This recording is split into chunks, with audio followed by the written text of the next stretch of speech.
22-year-old Vesna Vulović did the impossible when she emerged alive after a 33,000-foot fall, entering the Guinness Book of World Records for surviving the longest fall without a parachute. Vulović was a stewardess on an unfortunate Yugoslav Airlines flight from Copenhagen to Belgrade, during which the Ustash separatist group planted a bomb in the cargo. As the bomb went off, the plane crashed into the mountains, killing all 28 passengers and the entire crew, except for Vesna. She was hospitalized with a fractured skull, 2 broken legs, and 3 broken vertebrae, but managed to survive and lead a full life afterward.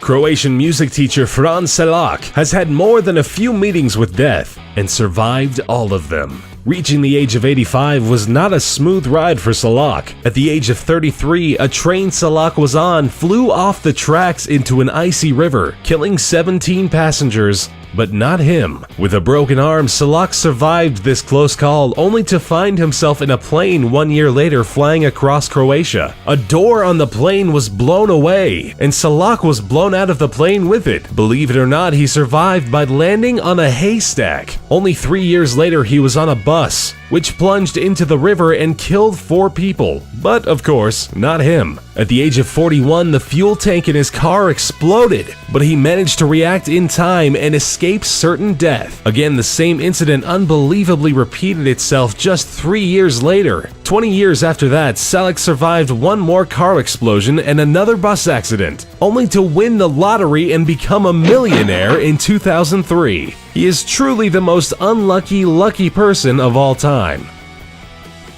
Stella Maris College's Old Christians rugby union team from Uruguay had a mountain peak named after them when they tragically crashed into it while flying to Chile to play a game. The Glacier of Tears killed 12 people, leaving the others roaming through the vicious Andes on a temperature of 30 degrees below zero. Running out of the scarce food reserves they had, the survivors lost all hope when they heard via radio that the search for them had been called off. In the harsh conditions, they started dying off one by one, with the last ones standing eating their deceased friends, in a desperate attempt to keep on living. 2 of the bravest people managed to reach Chile on foot and inform the world that a group of 16 people were still out there, having survived an incredible 72 days.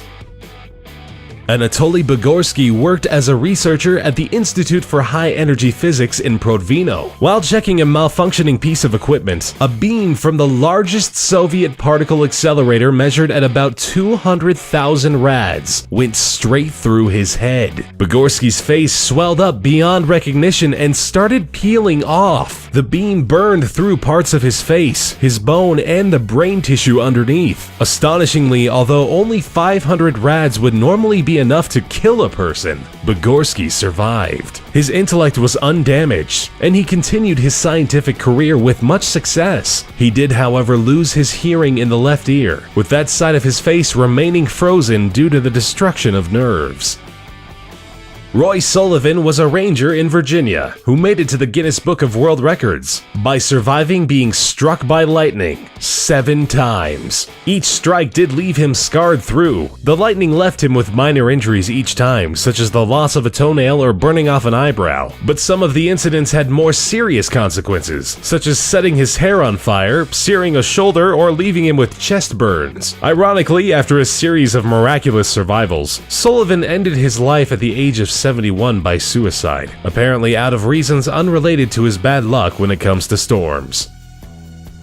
Joe Simpson and Simon Yates dared to set on the mission of scaling the west peak of the Ciudad Grande, 20,814 feet high. The mountain is part of a mountain range in the Peruvian Andes. The ascent was made famous by Simpson's book Touching the Void, in which he describes the climbing and the falling. Simpson was wounded and fell 100 feet into an ice crevasse. He managed to survive and crawl back up to base camp. It took him 3 whole days.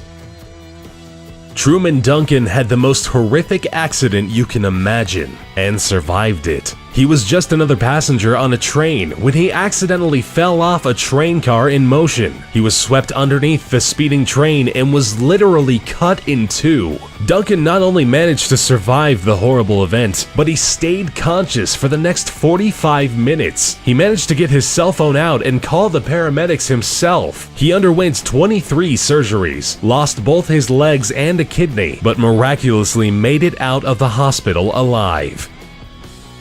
Aaron Larston was on a canyoneering trip in Blue John Canyon when a boulder fell on him. The boulder pinned his arm down, making it impossible for Larston to move. He tried to lift and break the boulder, but after 5 days he realized it was no use. Dehydrated and delirious, Larston finally got the courage to amputate his own arm. He managed to snap his own bone and eventually cut his arm off entirely, finally freeing himself from the boulder. Robert Evans, a 46-year-old homeless man, was a victim of a hit and run. He was patched up in the hospital and sent away soon after. On his way back to his camp, he got into yet another accident. He was hit by a train. To be more precise, he was knocked off a narrow railroad bridge and landed in a creek. Evans ended up back in the hospital only 7 hours after his initial accident. It's pretty miraculous that he survived being hit by a car, then a train just hours later.